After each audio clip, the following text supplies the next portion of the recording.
let's replace these little studs, these big old rear studs, so I can run wider wheels and spacers and all that good stuff.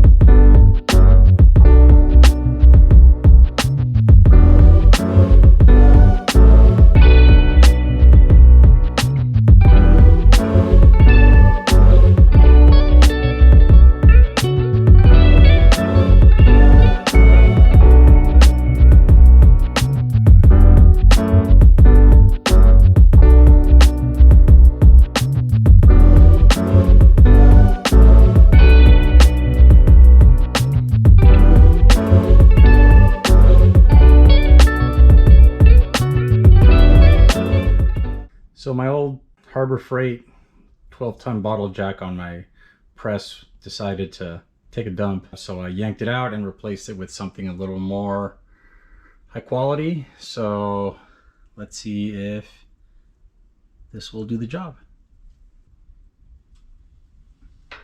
Oh yeah, much better. Alrighty. What a difference.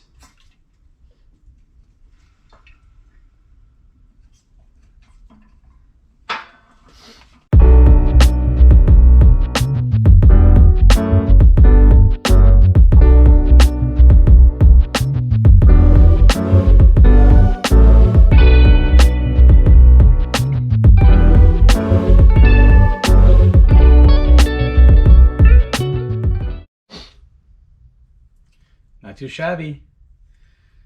Time to finish the other one.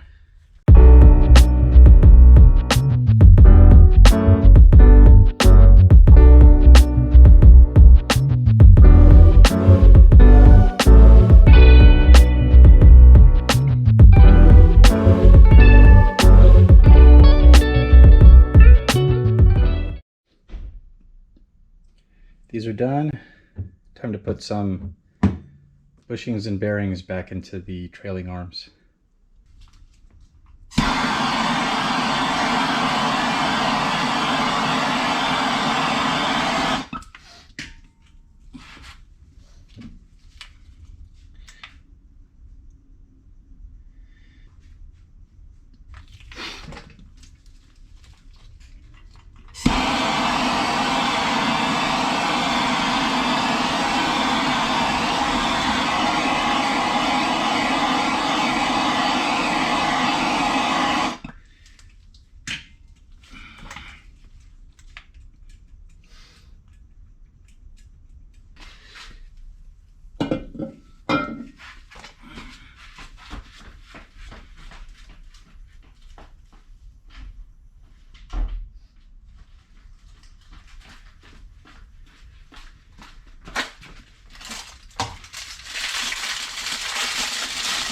Fresh out of the freezer.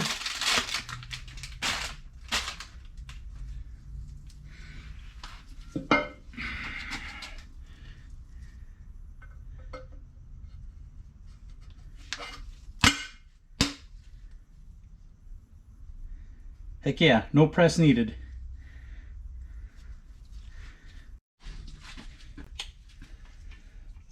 Unit number 2.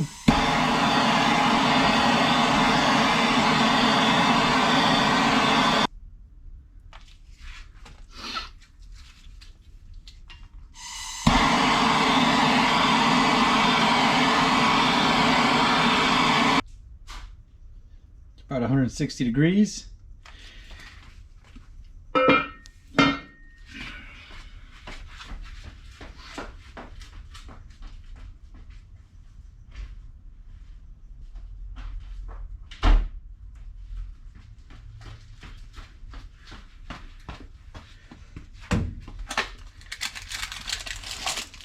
Straight from the freezer again.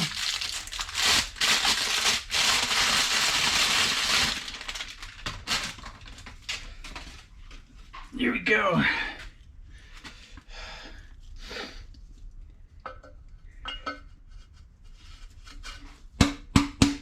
Oh, come on. No. All right, this one fought me a little bit. That's okay. It's all right. That's what this was for.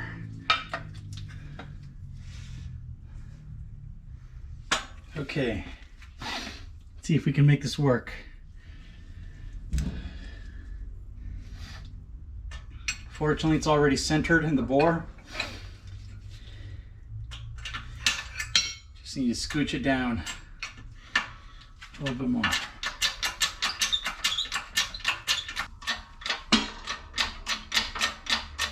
Beautiful.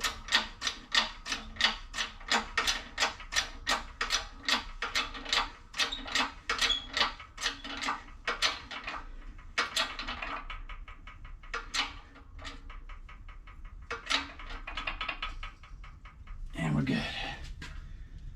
All right.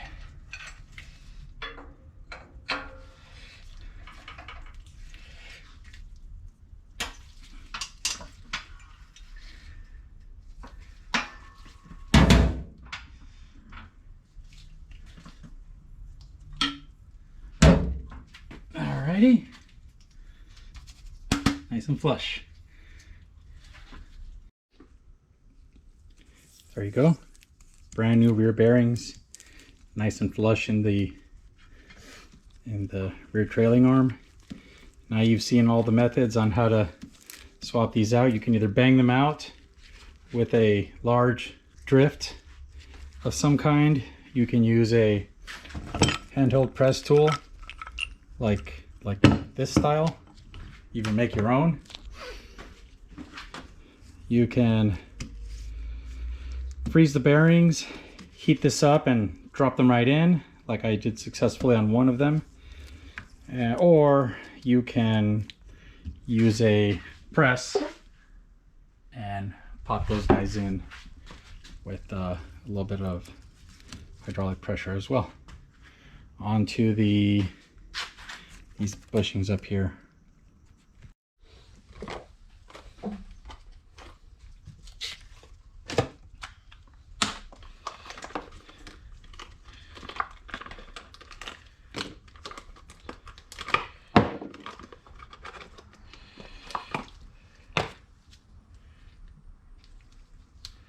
Time to play with some bushings. And I'm going to do the same experiment that I did before on the front control arm bushings, where I'm going to wrap Teflon tape here and here in addition to the grease to hopefully prevent squeaks. I haven't cycled the front suspension up and down, so I don't know if the squeak prevention will even work, but let's see. Let's give it a shot. Let's see how we do.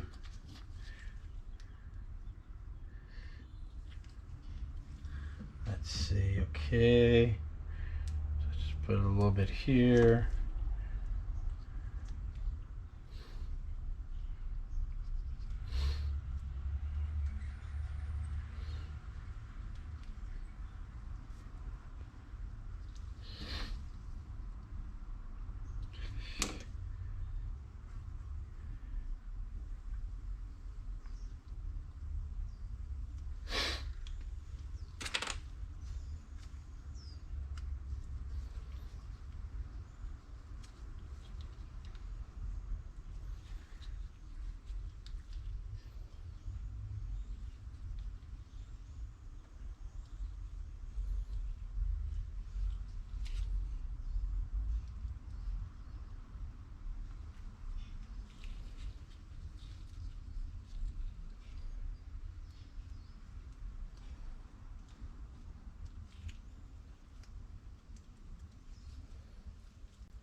more grease.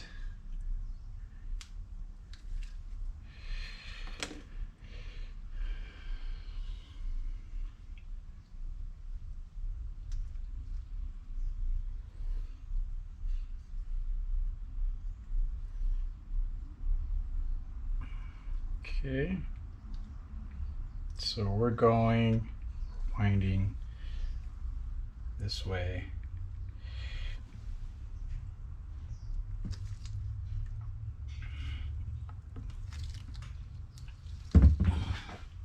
Okay. Same process on the other side.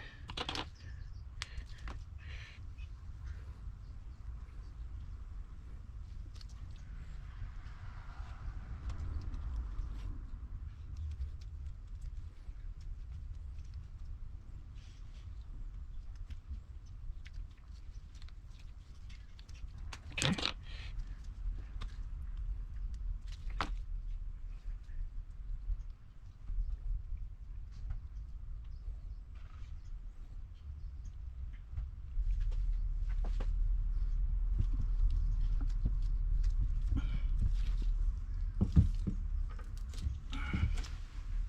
Okay, so far so good. A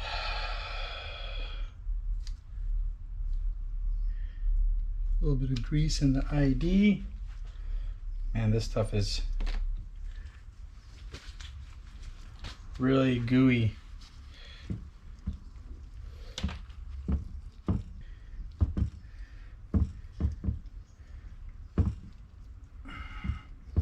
Okay. Now I gotta do the same thing to the pin.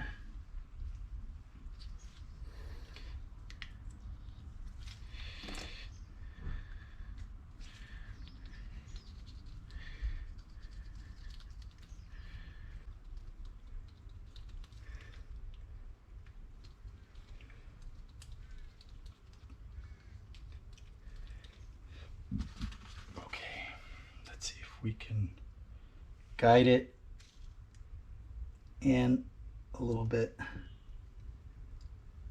Okay.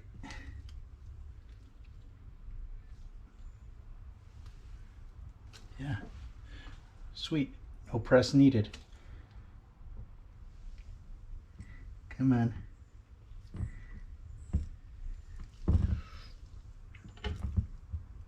Oh yeah, there we go. Perfect. Okay, just a little bit of goo, but the Teflon tape seems to be still on both ends of the pin, so that's great news. And I'll do the same on the other side. Easy peasy.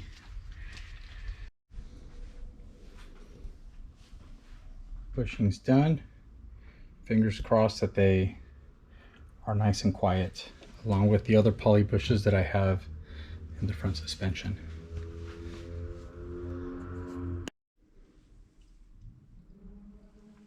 So now I'm trying to figure out what kind of adhesives I need to glue these polybronze bushings and races into the car. If you can imagine the spring plate, I don't have the part on me, but the cap that goes on top of the spring plate with the 4 bolts goes here. So this bushing goes in it. And then this is the inner bushing that presses into the bushing cavity in the car. And then the torsion spring obviously goes through it.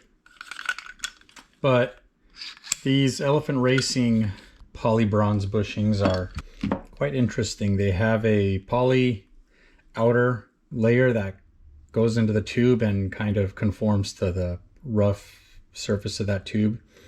And there's a precision bronze bearing that is matched to these very precisely machined steel races. There's very little, they're a slip fit, definitely, probably just enough clearance for some grease to live in there, and there's some grooves in there for the grease to be able to be injected and fill this small clearance. But in addition to this, these things also are very high tolerance on the spring plate tubes themselves. So what a lot of people do, I guess, is bond this side to the car with some kind of a polyurethane adhesive that is compatible with this polyurethane bushing, which makes sense, like a construction adhesive or something. And on the inner race, they use an epoxy to bond these two pieces together. However, I don't know if I want these to get bonded on here permanently. I just want them to not move. So I'm gonna research, I'm not sure what they're called, but they're adhesives similar to thread locker, where you goop it on and they're designed to fill a very thin cavity, thin bond line, and then they cure in the absence of air. I think there's a few versions of Loctite out there that do that. So they'll bond together, and in the future, if you ever wanted to remove them, you would just heat them up to a certain temperature, very, very high temperature, and then at some point the adhesive would let go, and then you can take these off, I think. At least that's the plan. So rather than epoxy these permanently, I'm going to look for some kind of an adhesive that will fit in this gap. But I need to first measure what kind of a bond line I'm working with, because different adhesives work for different adhesive thicknesses or bond line thicknesses. So with the set of plastic feeler gauges, I've already found that this blue one seems to be the right. This is the right size for this gap here. Granted, I'm pushing it to zero clearance here. So, you know, we've got double the gap over here on this side. But anyway, this thickness, this blue is 0.005 thousandths or 0.127 millimeters, an eighth of a millimeter. So based on that information, I'm going to go look for an appropriate bonding agent for these two metallic components and see what I come up with. So the instructions for these Elephant Racing quick change torsion bars and these parts say that you're supposed to be able to slide them in and out with relatively little force, just using this bolt as a handle to pull them in and out. But on mine, I found that the plating tolerances weren't quite correct. So what I ended up having, they were a little too tight, and I had to, they wouldn't slide in and out easily. I had to tap them out with a rubber mallet to get them through. So in order to increase the clearance between the inner and outer splines, a friend suggested that I use some valve grinding compound, smear it on the splines, and run them through here a few times to wear down the plating a little bit and see if that would work. And I'm happy to report that it seems to have done pretty well. So let's try this. If I give it some light hand pressure, they go all the way through now. So yeah, if you run into the same situation, yeah, try to find a way to increase the clearance between the splines, and stuff like this seems to have done the job for me.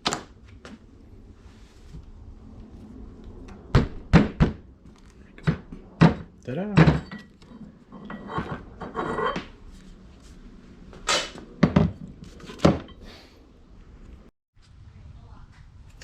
So if you recall, when I first took out the stock torsion bars, I had to use vice grips, clamp onto the shaft, and use pry bars to the torsion bar straight out of the tube.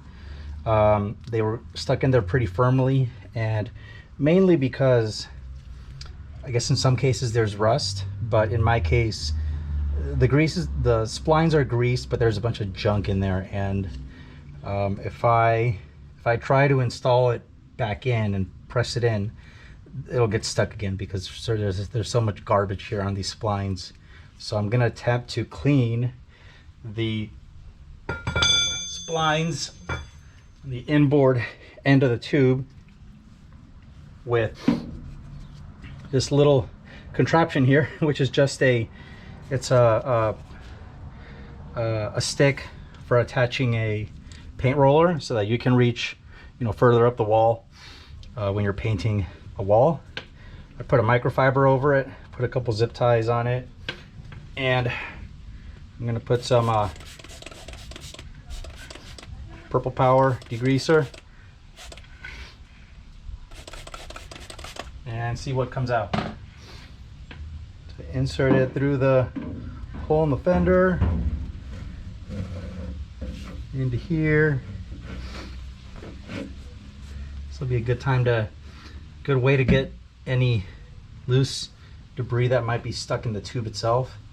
And I can feel it go in, like slip into the splines, and then I can kind of just spin it around in and out of the splines, give it a spin. Hopefully that cleans it. Might take a few tries, I'm not sure, but let's pull this out. Okay. Oh dang, microfiber is a little bit stuck. Maybe I should have zip tied the end of it. No big deal. Let's see what we got. Alrighty, and it's a little dirtier, not too much dirtier, but let's see if this helped at all. I grab my fancy schmancy quick change hollow torsion bar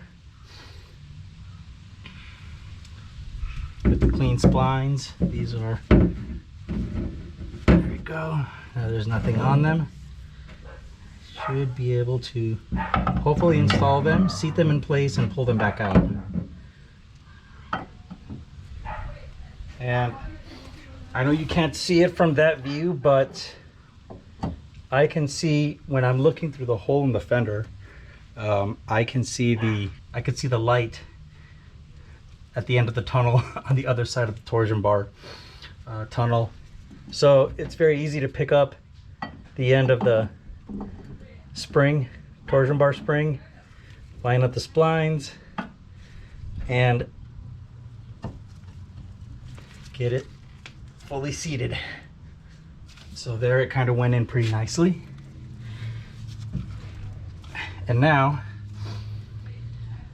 ideally, if the rest of my suspension is here, I should be able to put a bolt in here and pull this out. So if these are sized correctly,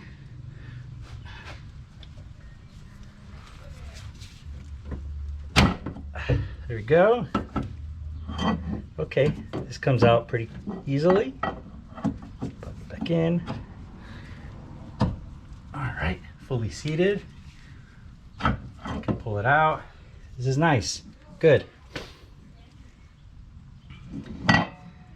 And I want this to be as clean as possible because I need to be able to install and remove these easily. But also I need to be able to seat everything nice and easily when I mock everything up to glue in the bushings and the bearing races. So good news, I'll repeat the same process on the other side now. So now it's time to reassemble my rear spring plates. And if you were just doing a stock rebuild, you could buy these brand new with the rubber bushings already bonded on. If you want to go that route, you can reuse your old ones after you've removed the old rubber bushings and clean them up. You can put new rubber bushings on there and assemble them with the spring plates and the eccentric bolts and stuff, and you should be good to go. In our case, since we're going the elephant racing route, we need to reuse these plates along with the adjustable front halves of the spring plate. So we're going to reassemble those and get them ready to go.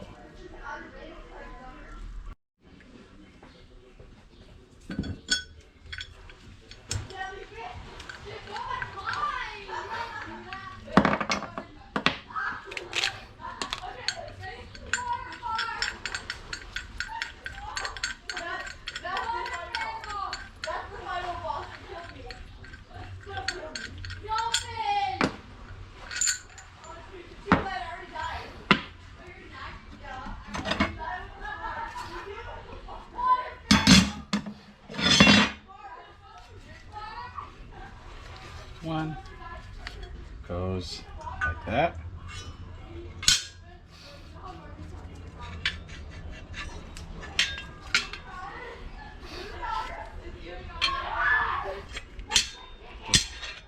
Goes in like that.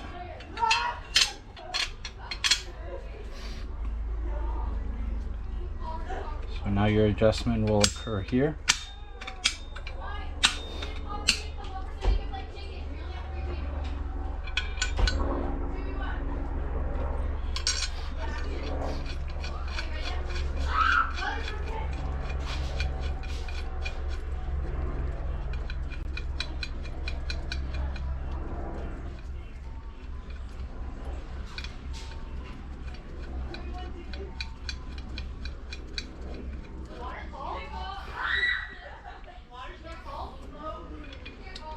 Remember, this one goes on the left side of the car. This goes on the end of the torsion bar. Torsion bar goes in that way. Adjuster goes, the bolt faces the ground. And that's it. Now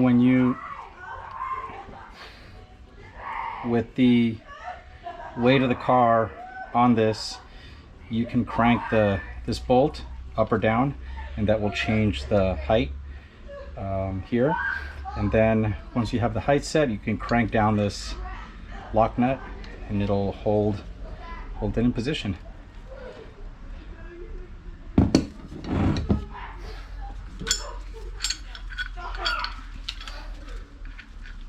Right side is a mirror image.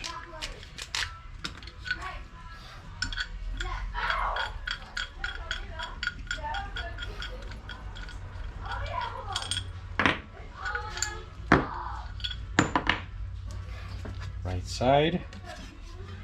This is the plate that I had on the right. It's not super important, but I'm just keeping them the same just because.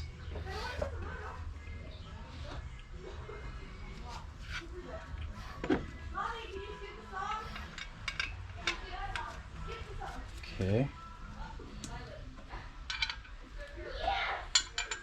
So this goes, the bolt hole faces up or down like that.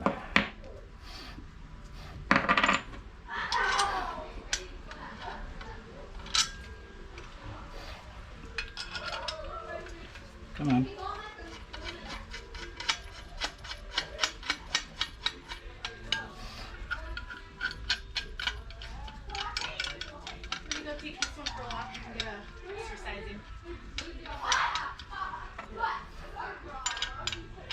Goes on top. I guess this is kind of like a washer, so there's no washer that goes underneath here, I think. And there you go. These are now ready to go.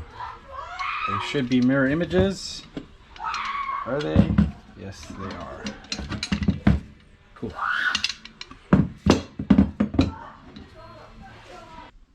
Now for the more complicated part of this whole install.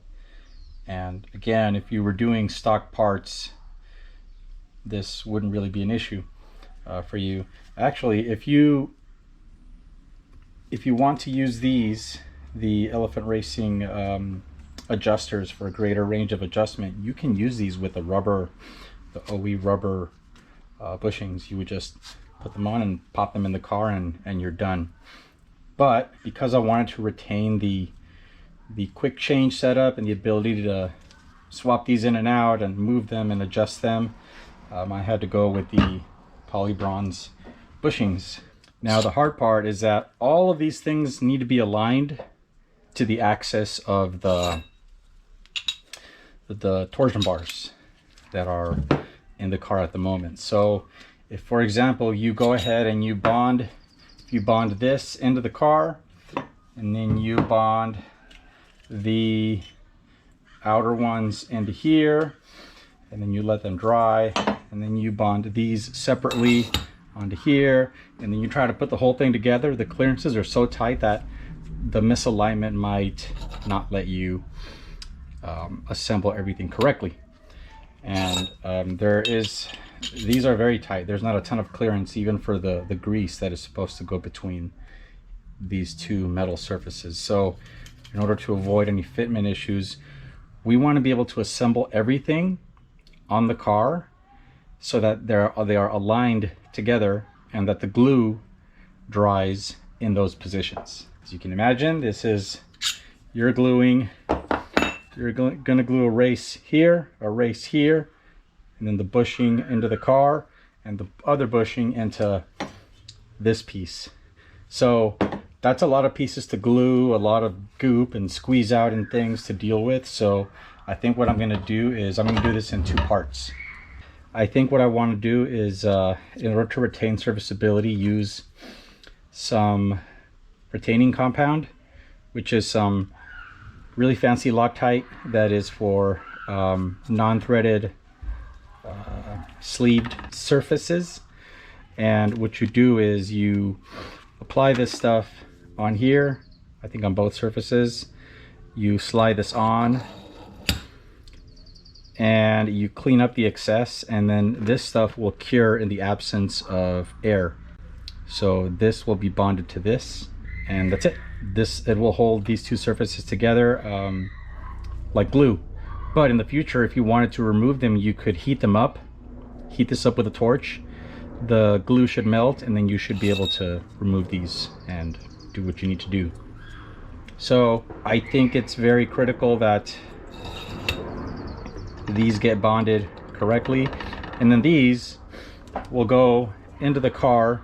The holes in the car and the holes in here are not super duper precise, so the idea is that you use a polyurethane adhesive like this stuff. It's essentially, it's construction sealant, but this is pretty heavy duty stuff. What you do is, and this is polyurethane based, it's not silicone, it's not your typical bathroom caulk. So what you do is you put some of that stuff on the OD of the bushing and this surface, and then you squeeze the parts together. And if there is any kind of mismatch between the surfaces, the glue will squeeze and fill in those mismatches. But again, you want to make sure that the alignment of these parts is good in relation to this and the torsion bar. And the torsion bar is going to be the datum axis, if you will, because the splines are a very tight fit, if you recall the trouble that I had assembling those. So I think what we're going to do is,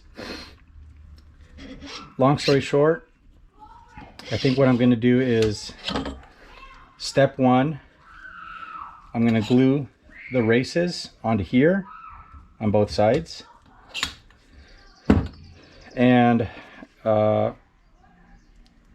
step two, I'm going to take these and just press them, dry fit them into here, press this one into the car, and assemble them with no glue, simply as alignment tools, so that the bond line in between this piece and this piece gets cures in the correct orientation. Once that's done, then I'm going to pull these apart. These will be bonded together, and then I'll go ahead and kind of repeat the process by gluing gluing these into here and into the body, and I will use these pieces, which are already finished, and the torsion bars to control the alignment between the bushing and the mating component. So 2-part bonding process. Let's see if this works.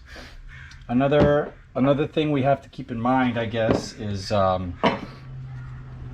these races. I believe these races are all the same size, but there's, as you can see, this is all one piece here and here. So you can glue this. You got to glue the cylindrical surfaces together all the way down. But on this side, this piece and this piece move separately, because that's how the adjustment works. So it's very important that you don't glue this surface to this flat surface here. So you only want to glue the cylindrical surfaces together so that this backside can rotate and slide against this surface. So let's go ahead and clean these surfaces up and get ready to bond them together. First thing we want to do is mock up the bushings so that those are ready to go and on the car.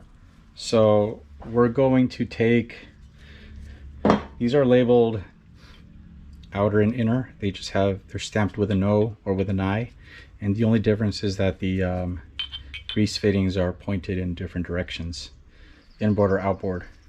So the outer one, the outer bushing, polybronze bushing, goes on this cap, obviously, and you want the grease fitting to point towards the short end of the parallelogram. So we can pop these guys in for now, just like that. It's not super critical where exactly they go. Same thing with the other one, outer. Take this race off.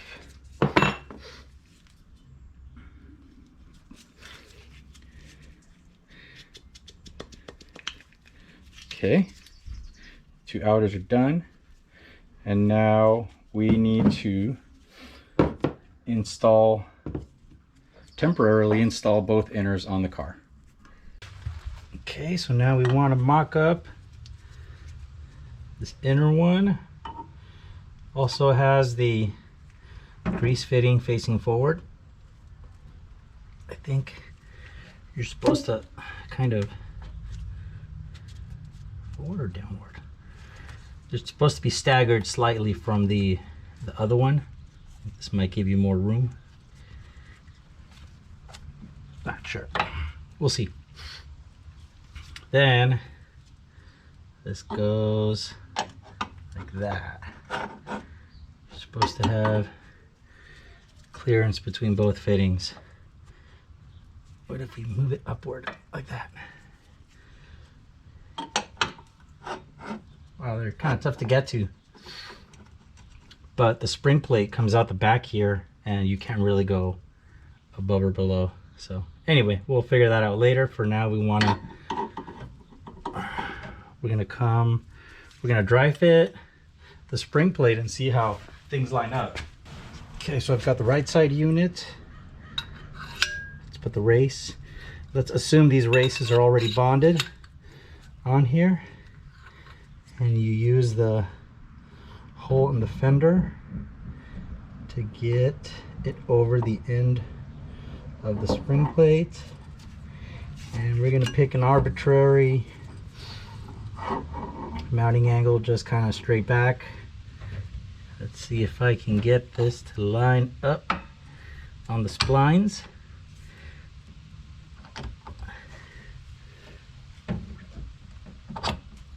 Okay.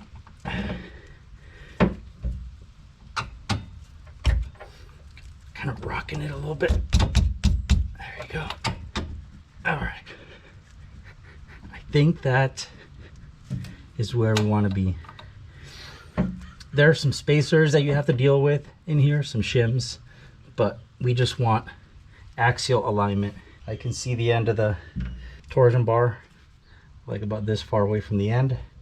Right here. So now This goes over like that. Okay, and now I should be able to bolt all 4 of those corners together. Okay, I've got all my bolts. I believe they're all the same length.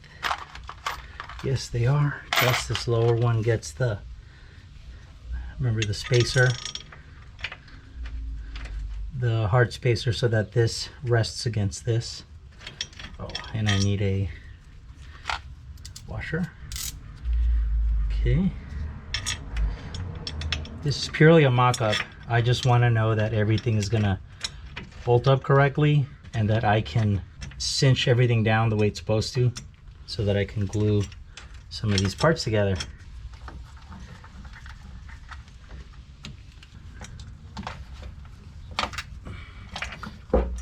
Can't see. Oh yeah, it's going in. I don't know why this one's giving me a hard time. Maybe I need to align the other 3 first.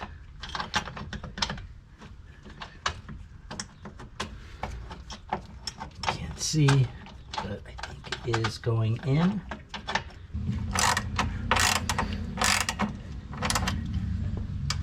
Okay, these plates are a little wonky, but I think you get the idea. Okay, so I've got this all mocked up. I'm not gonna crank the bolts all the way down because I'm supposed to put some shims or spacers in there to keep the bronze bushing or bearing from touching the spring plate and let it rotate up and down. But you get the idea. Everything is lined up axially pretty nicely here. You can see that actually, oh yeah, here's one fitting, and here's the other one right behind it. I'll have to stagger these so that I can get a grease gun on here. But basically that's the way they're supposed to go. You can see the end of the torsion bar sitting there, and once you're done you install a snap ring in that groove. But that's the way they're supposed to fit. So I'm happy with the way this is lined up. So I think I can now take this all apart and I can glue in the races to this cylindrical surface. All right, let's go. I've already cleaned off both of these surfaces and the IDs of the races with rubbing alcohol. Now we're going to use, let's see how easily this stuff applies. I think you can just wipe it off afterwards in case we kind of get some splooge on surfaces that we shouldn't get. So I'm going to spread some on here.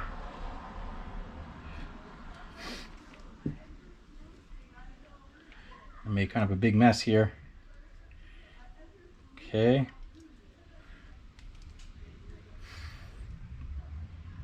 Goop some on here.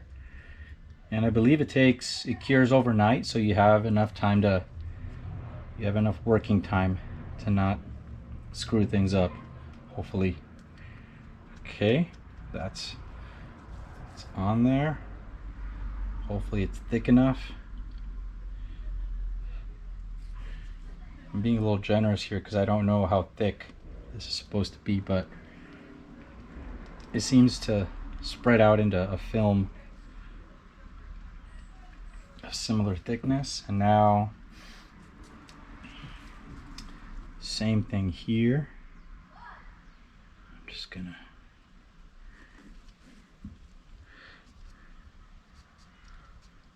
apply some on. Actually, this is dangerous. I'm not supposed to put any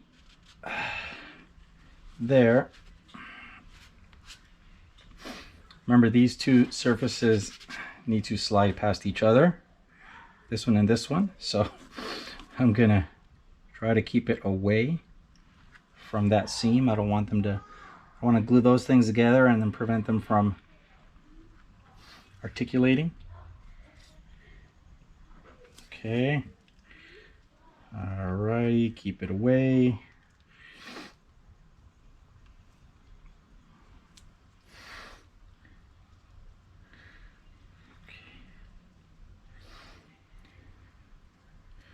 Hopefully you can see it in the camera all right. And again, the whole purpose of this, at least theoretically, is for it to be serviceable so that I can take these off in the future. Whether that's achievable or not is a completely different matter. But we're gonna shoot for it anyway. All right, I think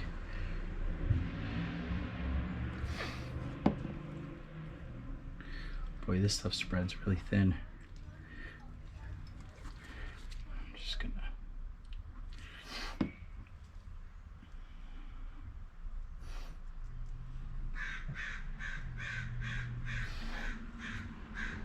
okay.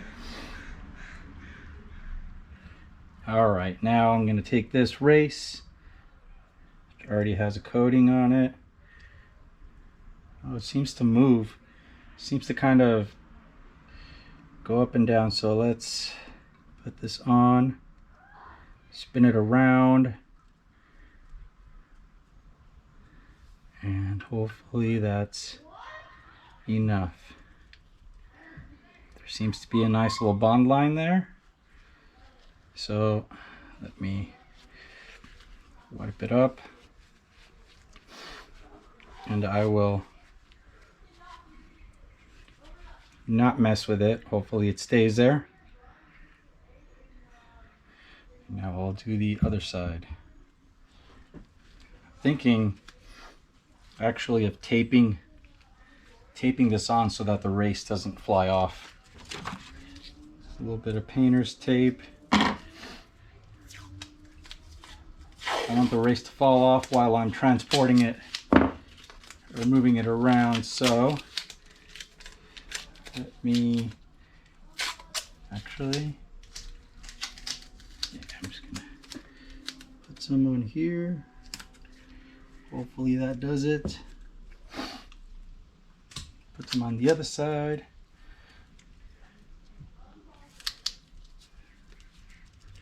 Hopefully that does it. And let's tape the other side now, just to keep it from falling out.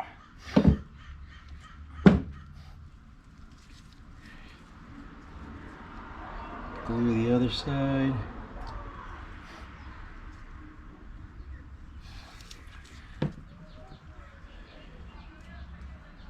Hope this stuff works. I'd hate to pull the whole thing apart just to mess with it more, but we'll see.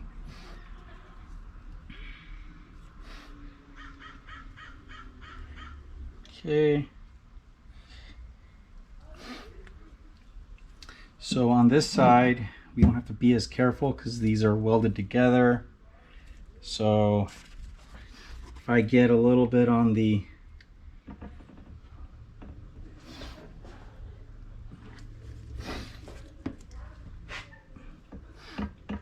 wipe that up in a bit.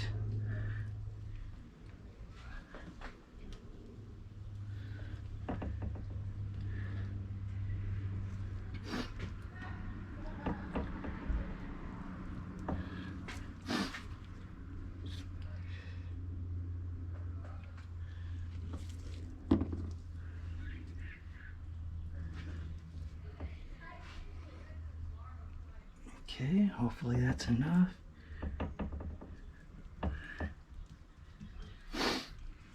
Take this and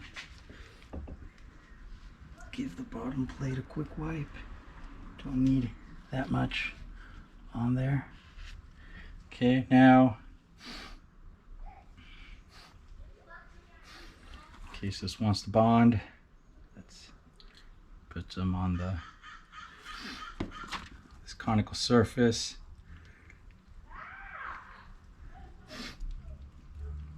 And here we go.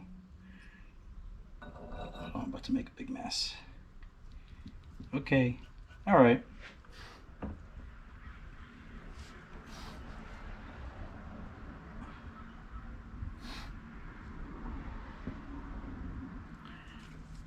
Scoop some more on here. Kind of want to get it, I'd like it to squeeze out if possible. How's that? Okay, I think that's good. Just wipe off this huge excess on the outside because we don't need it.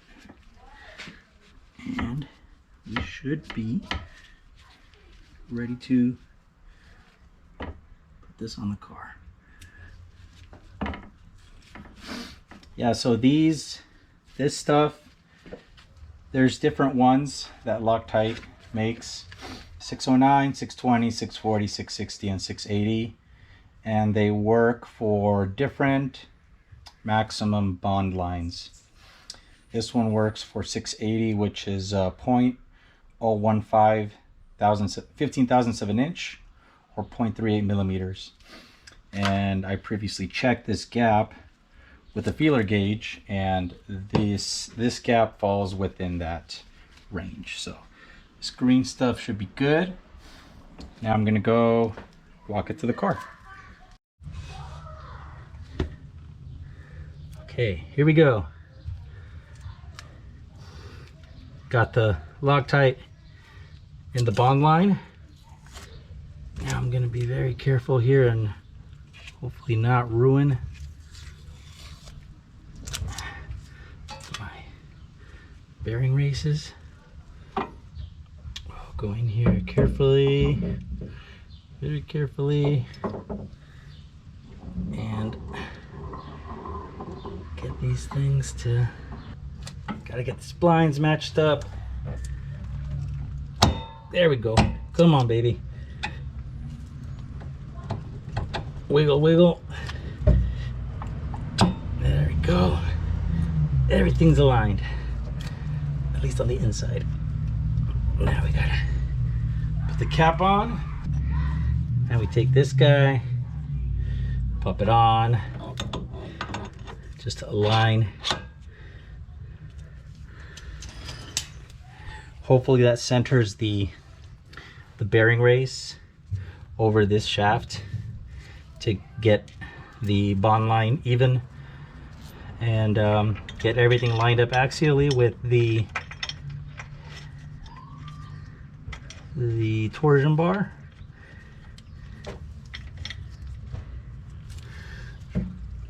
Yeah, torsion bar is right here, just inside of here, so everything's aligned. It's not gonna go anywhere. I'm just gonna put these bolts on, a few threads to keep things from falling out, and we'll repeat the same process on the other side. These plates are very flexy. You got to be careful.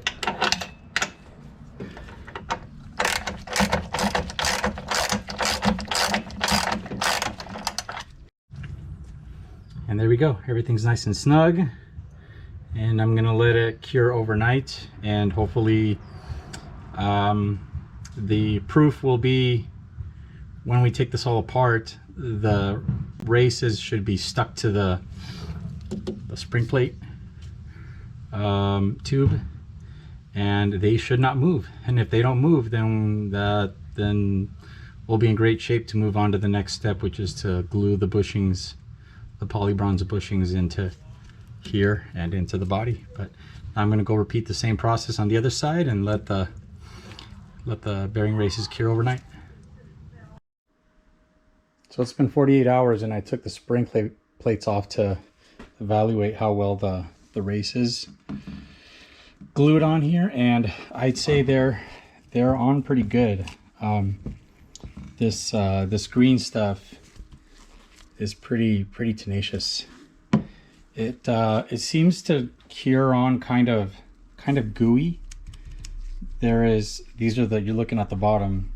This is the bottom of the spring plate, and some of it dripped out over here, and it's green, but it's kind of gooey. I prefer that over a rigid, brittle bond. I think that's what keeps it from, probably keeps its resilience with vibration and shock resistance and that kind of thing. But anyway, You can sort of see the bond line, the green stuff in here. There's a little bit of excess there, and I can't really, it doesn't really want to come off. I tried different solvents and it kind of doesn't come off too well. A little tiny bit dripped on one of these bushings. I forget which one it was because I've been cleaning them up. But one of these had a little bit of glue on here and it kind of stuck on for a second, and I was able to just crack it off because there was just a tiny drop on here. But I was able to, using these tools, I was able to scrape out any of the green goo from inside the grease groove, and on the flat surfaces using an X-Acto blade I was able to gently scrape off whatever green goo residue was on there, and a Scotch-Brite was able to polish them off pretty nicely. Actually, I think it was this one because this one's shinier, so I must have polished this one. But anyway, yeah, just very careful. I did some very careful cleanup, that way I didn't screw up these soft metal surfaces. But yeah, these things go on here. Come on. There might still be some residue. No, the clearances are just really tight, but once you get it over it, it's pretty smooth. But I'll keep doing some cleanup here to remove the green stuff, because I think my bushings are clean, but the races still have some residue, so I have to, oh, there it is. You can see some of the green stuff on here, so I'll have to scrape this off very gently, maybe buff it with a Scotch-Brite, and they should assemble relatively easily. But these are now done, and now we're going to move on. Once I get this cleaned up, I'm going to move on to mocking everything up to bond the bushings in place in the car. Okay, so with the bearing races bonded on the spring plate, next step is to bond the bushings into these caps, the outer bushing caps, and into the cavities in the body, in the torsion bar tube. I've already gone ahead and prepped these as best as I could. Both these surfaces and the ones in the car, they look just like this. They've been sanded clean. They have like a nice rough texture in there, so hopefully the glue can bite into this surface. I used I think a 80 grit sandpaper to sand these cavities out. Nothing too special, just 80 grit from Harbor Freight. And I also sanded the bushings, which was kind of weird because these are very gummy and kind of rubbery. So, you know, it wasn't very easy to get a sanded texture on here.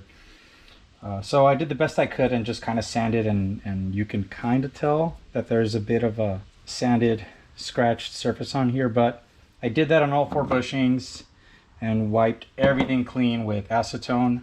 So I think I'm ready to bond them in place. So what I'm going to do now is bond the outer ones to these caps, and then I'll go ahead and bond the inner ones into the body. I'm using, the instructions tell you that you're supposed to use a polyurethane based adhesive, because these are polyurethane, so that they stick together. This one, I grabbed this one just because it seemed like it was a high quality adhesive. I don't have any experience with it, but Sika makes generally pretty good products. They use Sika Flex to do window glue to bond in window seals and windshields. And this stuff seems to, it says that it cures, it's tack free in 3 to 6 hours and full cure in 5 to 7 days. So it should give me enough time to goop everything in place, mock it up, and install everything, and not feel rushed that it's going to cure before I get finished. So I think we should be good to go with all this stuff. So let's glue this stuff together and see how we do. Hopefully it's not a ultra giant mess. Alrighty. Whoop. How to do this? Maybe I should scoop it on by hand. Wow, it really smells. Yeah, this smells different than your typical bathroom caulk. It's got more VOCs in it, I guess. So these bushings did not fit into these bushing races, cavities, whatever you want to call them, very tightly. I was able to press them in and out with my hands. So, you know, the fit's pretty relaxed, so there might be some pretty generous gaps between this OD and this ID. So I think I need to be pretty generous here with the adhesive. So I'm just gonna goop this up as best I can, press them in, and then whatever squeezes out, I'll wipe up. And then if there's any excess later, I suppose I can always cut it off with a blade. Let's see, that's pretty good. Let me put a tad more. Wow, this stuff is really sticky. So I'm gonna leave this like this. I'm gonna wipe up my hand real quick. So remember, on these outer, there's inner and outer bushings, and they have the they're labeled with an O and an I for inner and outer. And the outer ones, they have a grease fitting that is supposed to go on the short side here. So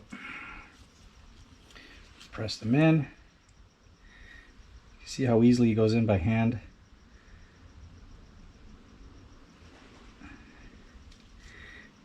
And that's it. It's on there pretty good, I guess. And that's about it. There's not, I don't want to get any on the bearing race itself, so I'm not going to touch it. So yeah, that's, I'm going to leave that the way it is.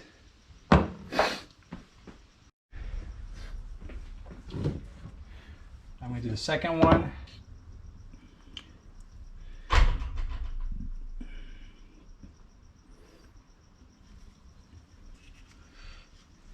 Okay.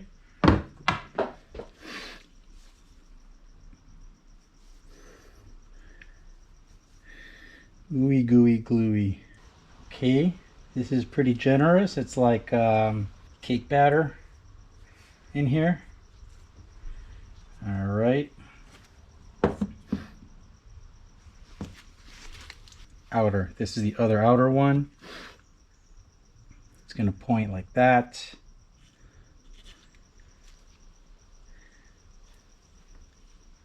And hopefully that's enough. Try to smooth it down without getting any on the bearing race.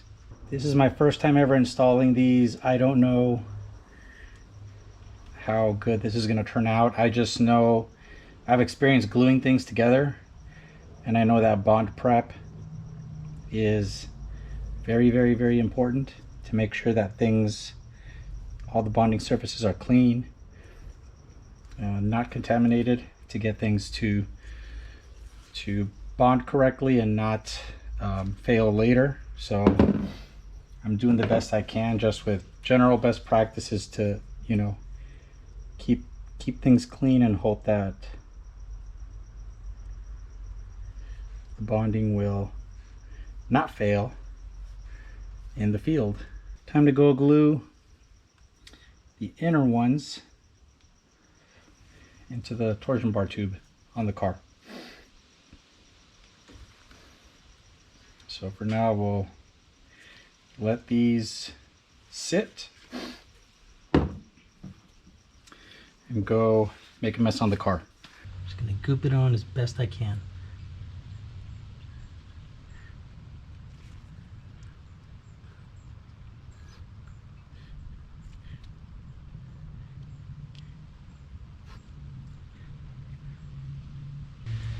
All right.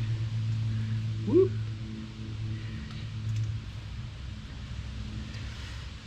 Time to put the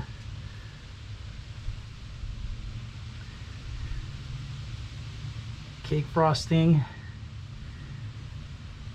everywhere it needs to be. Yeah.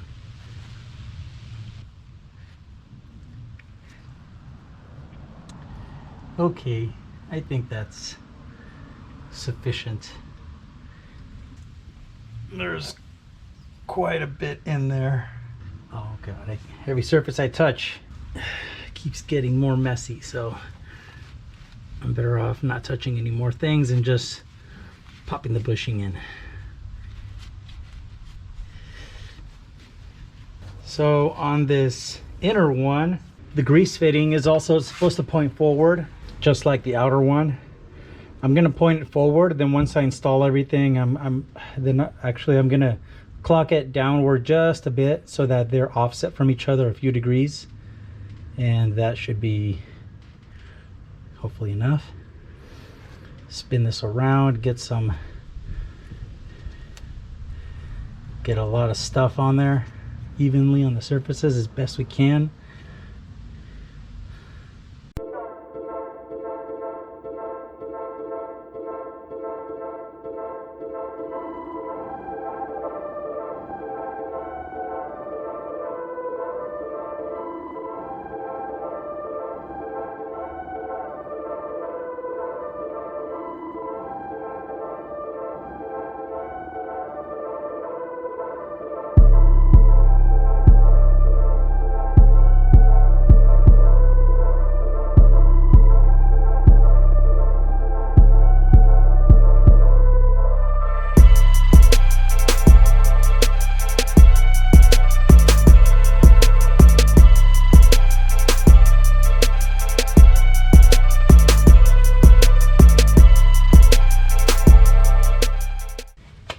Okay, now that all the races are in, let's pop everything back in and mock it up the way it's supposed to. Let's dry fit it, and then we will let it cure in place.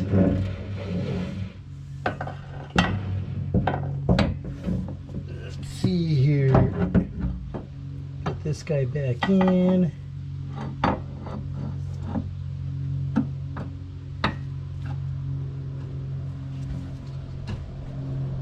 Okay. This guy back in. Goes in this way. Goes in this way. I'm gonna kind of arbitrarily put it about right. Yeah, about right there. Come on. There we go. All the way in. This guy back in like that. Alrighty, come on. So far so good. Oh great, boy, this stuff sure is sticky. Maybe I should have left it and peeled it off afterwards. Whatever. Ugh. Stop. Okay. Alright, leave it the way it is. Bolts back in, just kind of finger tight. I think what I'm gonna do is I'm gonna snug them up, because you don't want the bushings to axially, you want things to be seated down as far as they're supposed to go.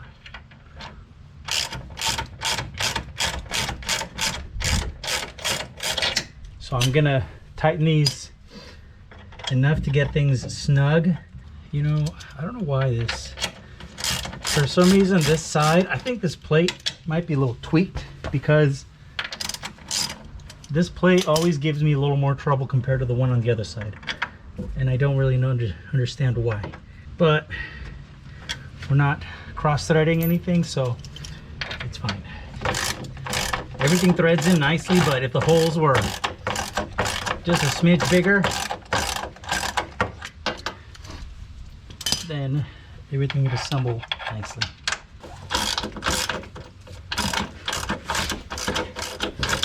So I'm gonna snug these down, just snug as much as I can, because I want this bushing to bottom out in the cavity on this outer cap, and I want the inner bushing to bottom out into the body that way. So we're gonna tighten it, and this is gonna bind together. This isn't the way you're supposed to put it. You're supposed to put spacers in here so that you have a little bit of clearance and some play side to side. But for now, we want these things to cure correctly. So I'm gonna give them a little snug.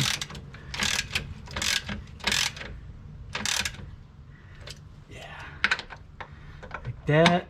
Let it cure in place, and then we'll deal with it. We'll deal with the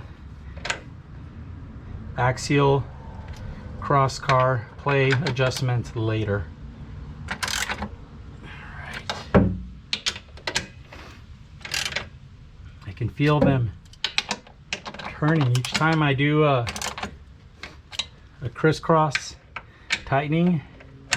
They keep going. So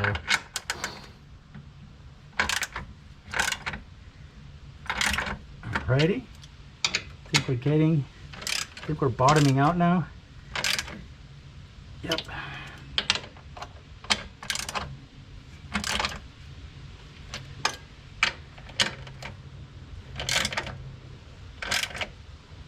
And we're good. This is tight. Tight. Tight.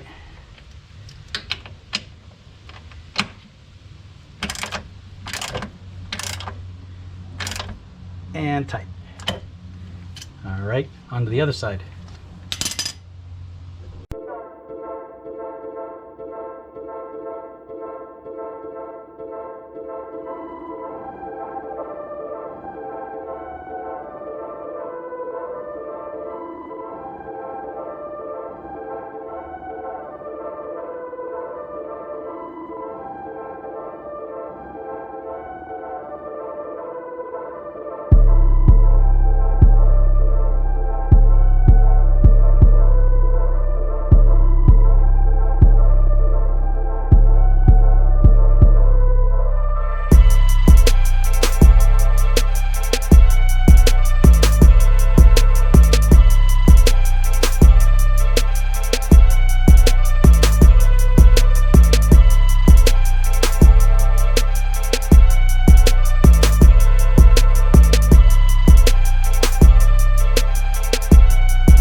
So here's the orientation of the grease fittings. Kind of shoving this way in here, but you can see that the outer one is indicated by the plate, and the inboard one is just a few degrees lower. I pointed it basically horizontally in relation to the bottom of the floor of the chassis. Make sure, before you glue anything in, make sure that you take your grease gun and make sure that the fitting has enough clearance to pop in and out of either one. So verify that, and then before you tighten everything down, you can clock the inner bushing and the grease fitting to whatever orientation you want, and then sit there and let it cure. And then this is going to take 5 to 7 days to cure according to the instructions on the tube. So I'm going to let it do its thing, and next weekend I should be able to take it apart and button this up, hopefully the last time. So it's a week later, and I'm happy to report that these bushings are way in there. and they're on there pretty firmly. They do have a little bit of flex. When I was disassembling this whole spring plate assembly here, you could see them kind of flex a little bit, which is, I think, is good, rather than being a brittle adhesive that could crack and fail. You can feel that it's pretty firm, but it has some flex in it. And they've yeah, they're on here, bonded really well. I don't think they don't see much load other than the bearing load on this bore, so I think hopefully they'll be in there and won't come out unless I pry them out.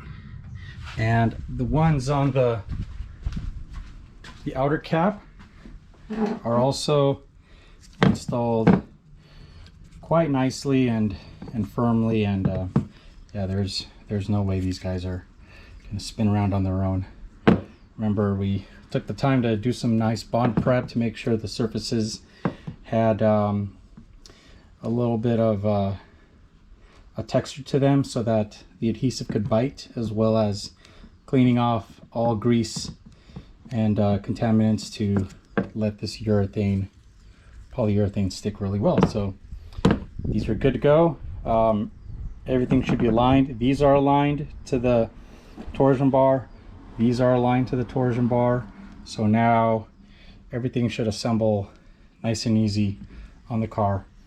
So the next step before final reassembly is that these guys need to have a certain amount of axial play, and in order to set that, we have to assemble these and these back in the car without the torsion bars, and I need to grease them up so that things can float, so they can rotate, as well as slide in the crosscar direction. And we need to set a specific amount of play, and we need to do that with these included washers. So let me get that buttoned up, and then we'll set the appropriate gap. But first, let's do a quick experiment here. Legend has it that hollow torsion bars give you a significant amount of weight savings, especially in the rear. So let's see if these guys are a lot lighter than the original solid ones. So let's take my little scale here, Harbor Freight precision, high quality scale. You know how we do it. Okay, here's the stock torsion bar. It says 5.31 pounds. Now let's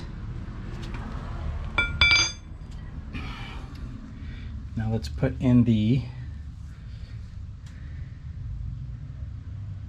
on the Elephant Racing one, the hollow one. We've got 4.128 pounds. I mean, just over a pound per side. It's better than nothing. I'll take every little bit of weight savings that I can get. But yeah, good to know.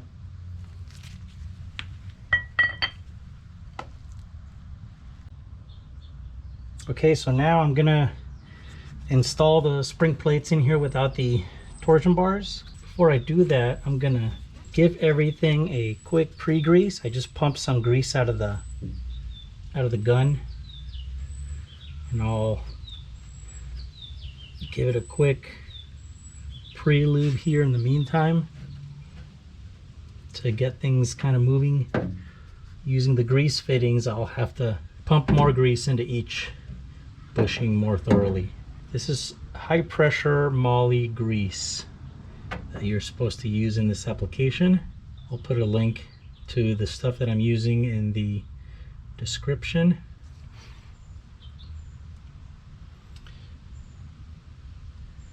Pop this guy in.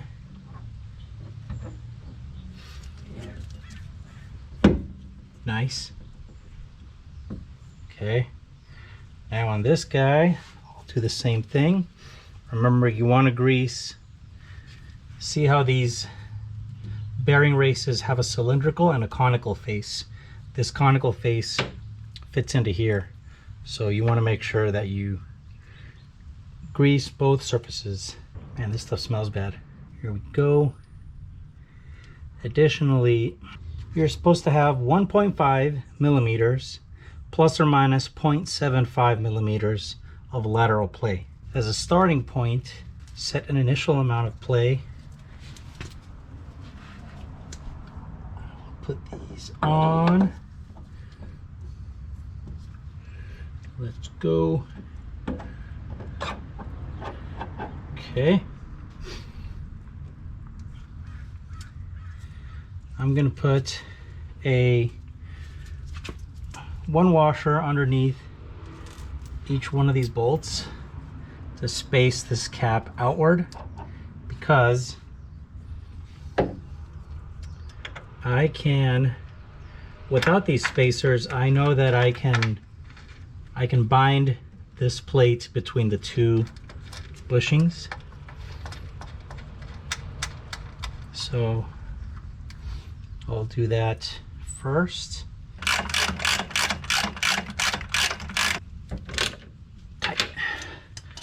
Okay, so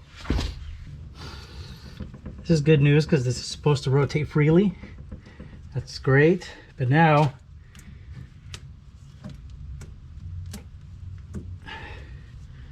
there isn't a whole lot of play here. 1.5 millimeters plus or minus 0.75. So we have a range of 0.75 to 2.25 millimeters. So I did a quick check here with just a scale, a metric scale, and the amount of play here is very insignificant. It's less than half a millimeter, so not enough. So we're gonna go super glue some washers together so they're double the thickness, and then we'll slap them in there and see how this turns out. Okay, so I took 8 washers and glued 4 pairs together to make thicker ones for now. Kind of janky, but this will do for now to set this gap until I can figure out what the gap should be, and then I go get some bigger spacers from McMaster Car or something like, or a similar vendor. Okay, this is nice and tight. So now we're still moving, and now we have quite a bit more play. So this is outside, inside, outside. I've got about 15.5.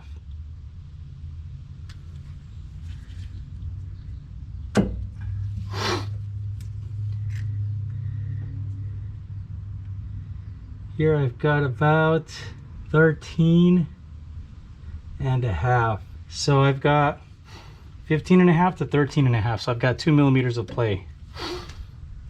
I think that's good enough. So we'll leave that the way it is and set the other side now. Very cool. I like how precise this rotation is.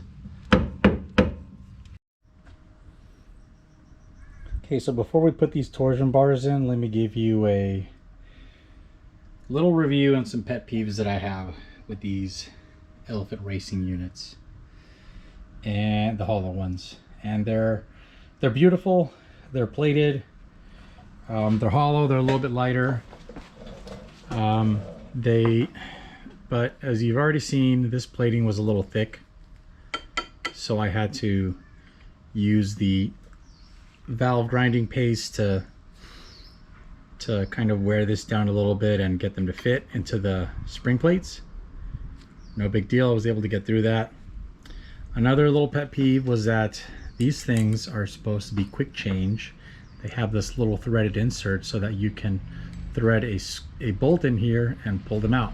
This is a American thread. It's a 3/8/16, which is not a deal breaker, but kind of a pet peeve if you're working with 100% metric parts on a Porsche. I don't know why this isn't a M8, for example. Another pet peeve is that this insert is not very high quality. It's kind of a pot metal threaded tapered insert that bites into, it has these outer splines that bite into this aluminum sleeve that is sort of just press fit in here.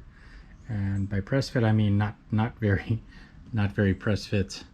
When I was banging these in and out to work on the fit of the splines, these things kept falling out.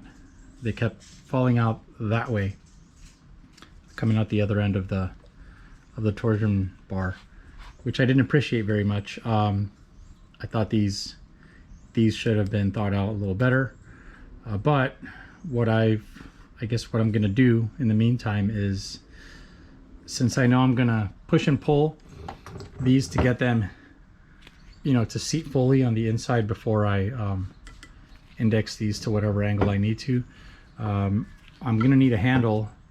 And if I can't push on just this insert, I took a bolt and found a washer that is bigger than this sleeve so that it sits on this face of the torsion bar. And then I took a nut so that I could lock the bolt. I could lock this against the washer and essentially put some tension on the insert that way, so that as I'm pushing and pulling and twisting and whatever, I don't accidentally push the insert in. So now I should have a pretty solid handle, and once they're seated in place, then I can spin off this nut and retrieve the bolt. Then when I'm done, in order to keep these things from vibrating loose and, you know, just sliding back and forth while I'm driving the car, in order to prevent that, I got these shorty little 3/8 inch bolts, 3/8/16 bolts. I think they're 3/4 of an inch long, and I'm just going to spin them on here once they're installed, and I'll give this a little twist to keep this tight in place and hopefully prevent that insert from ever coming off. And then there's a rubber cap that goes over here, so this will all be protected afterwards. But not a huge deal breaker, just you know, something to think about when you're dealing with these parts. It's just the nature of aftermarket parts. Sometimes they're brilliant, sometimes they have little details and things that you have to kind of work through. But yeah, let me see if I can get this guy installed, and away we go. Okay, let's see if we can get this guy installed using the quick change features. I'm gonna grease these up with just some wheel bearing grease because I have a ton of it, and may as well use it. Hopefully this is good enough. I was getting really tired of installing everything dry and fighting the clearances and friction and all that good stuff. So hopefully this is greased up and installs easily, and I don't have to deal with any more troubles. So let me just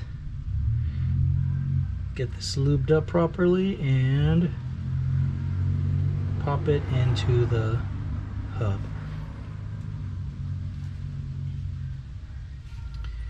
Okay, here's the inboard end, and then the outboard end. Guess I can grease that now as well.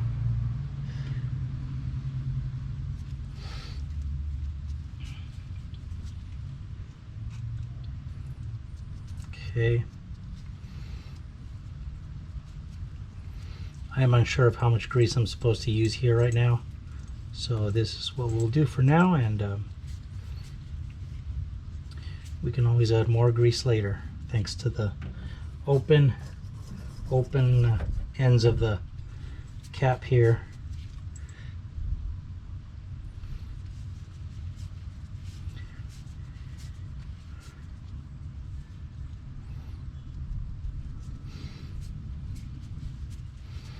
Okay, here we go. The hole in the fender is going to be crucial here.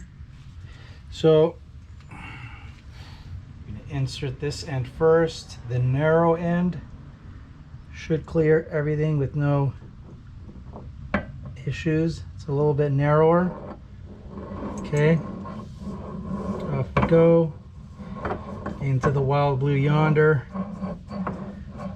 And now let's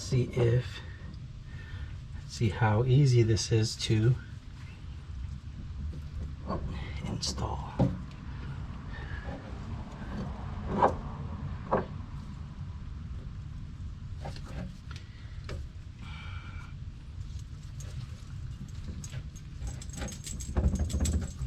Okay, we caught a spline.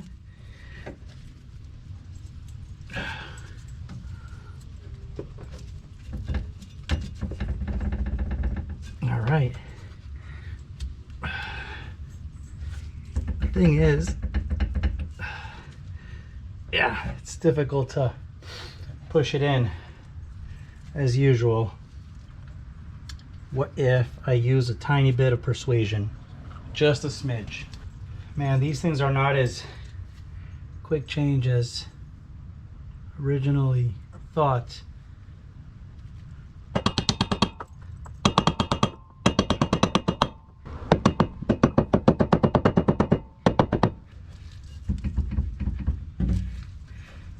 Not very quick change at all. Well, sounded good on paper, right?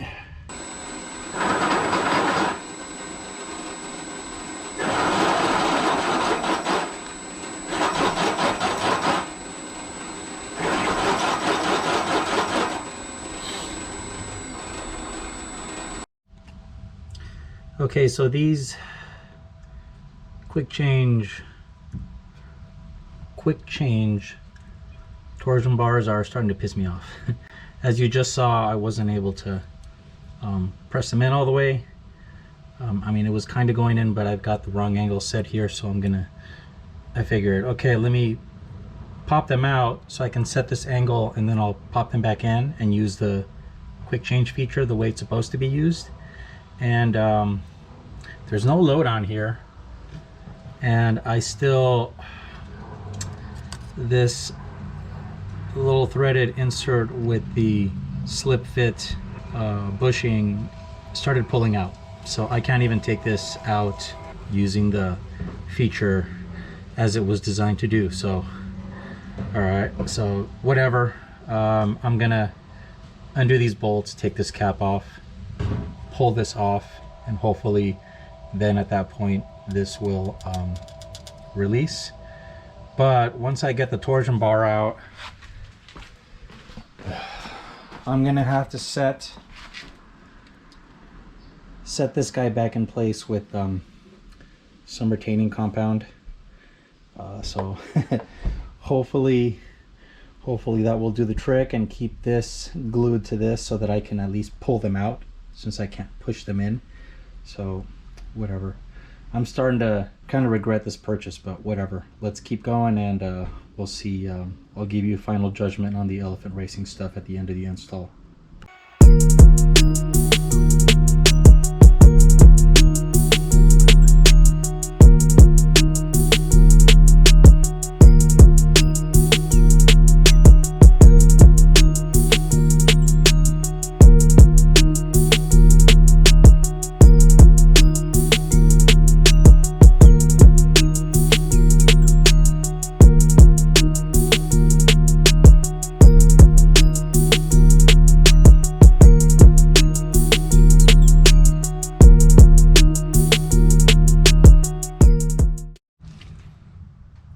so playing around with the closest spline to get me the angle that I want, knowing that there's about a 8 and change degree, 8.2 degree difference between splines.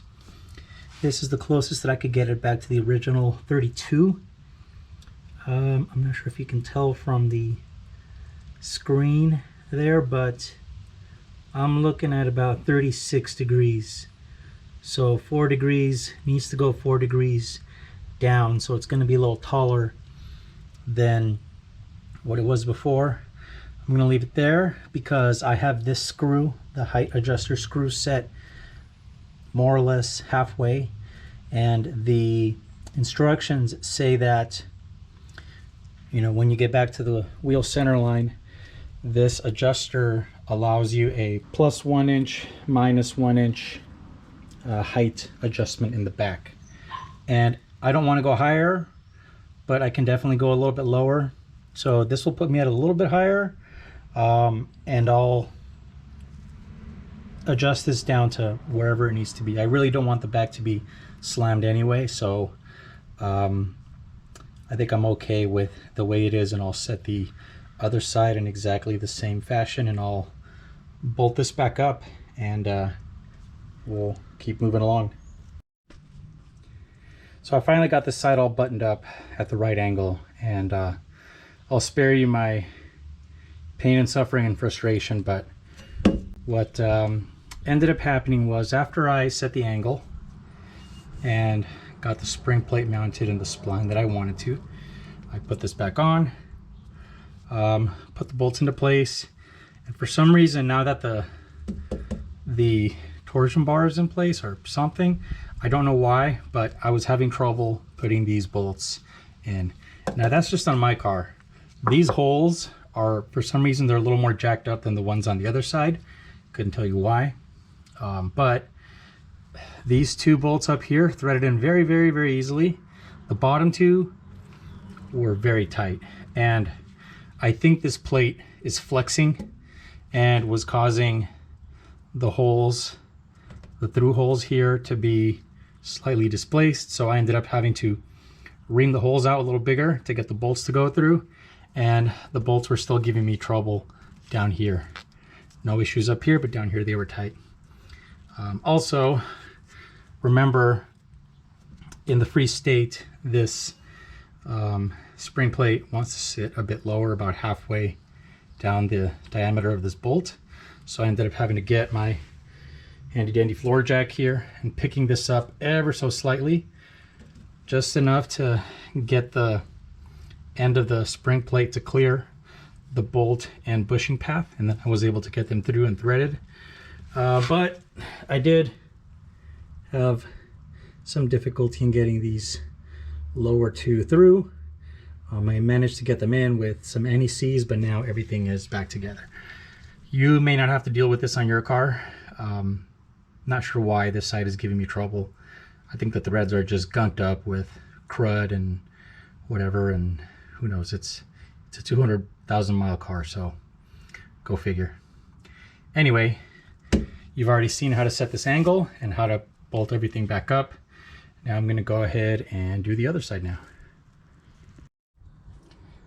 Okay, so I just finished installing this side, and I can say that it was much easier to install than the right side. Without the torsion bar in place, all four of these bolts were easy to spin in and out with no load. Once I put the torsion bar in place, things got a little bit tighter. In particular, this bolt.